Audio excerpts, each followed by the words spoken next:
एउटा जिन्दगीको अन्त्य।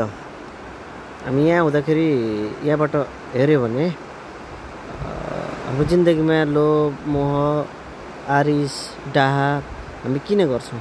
आखिर यही त हो हाम्रो अन्तिम गन्तव्य भनेको, यही हो। त्यस कारणले यहाँ आएपछि पशुपतिमा भन्दा पनि मलाई अझै विशेष गरी यो ठाउँमा आउँदाखेरि अलिकति महसुस हुन्छ कि वास्तवमा जिन्दगी हामीले सफल तरिकाले जिउनुपर्छ। जिन्दगी के नै छ र? अन्त्यमा सबैको यही हो अवस्था भन्ने हुन्छ।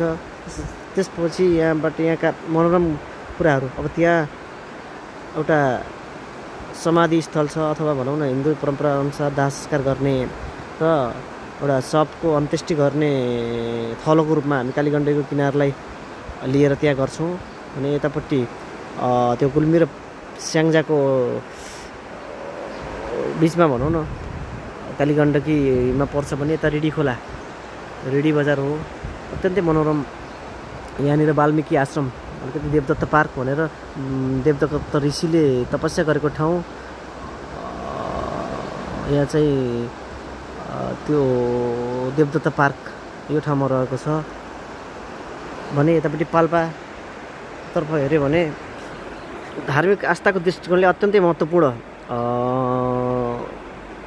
ऋषिकेश भगवानको दर्शन गर्ने, अब ऋषिकेश धाम भन्छ यसलाई। र कार्तिके एकादशी र माघे सङ्क्रान्तिमा अत्यन्तै यसको महत्त्व रहेको पाइन्छ। पाल्पाका मणिमुकुन्द सेन राजाले यही कालीगङ्गामा यहीँनिर यही आसपासमा होला सायद, पाल्पा जिल्लै अन्तर्गत पर्छ यो। यहाँ नुहाउने क्रममा टाउकामा एउटा मूर्ति उहाँको ठोकिन आयो अरे।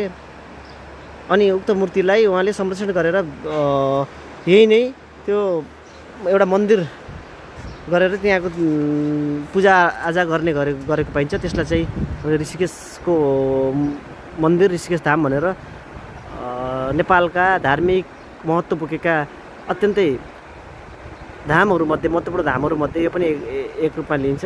र यो रिडी बजार रुरु क्षेत्र, जसलाई हामीले तीनमुखे पुल बनेपछि अझै विशेष गरी यो पर्यटकीय दृष्टिकोणले पनि यो अत्यन्तै महत्त्वपूर्ण भयो।